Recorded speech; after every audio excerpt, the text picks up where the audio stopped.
श्रीमहालक्ष्मी नमोऽस्तु ते।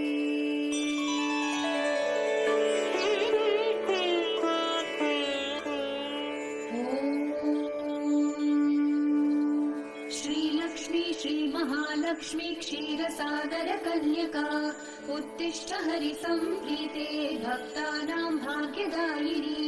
श्रीलक्ष्मी श्रीमहालक्ष्मी क्षीरसागर कन्यका उत्तिष्ठ हरिसंप्रीते भक्तानां भाग्यदायिनी।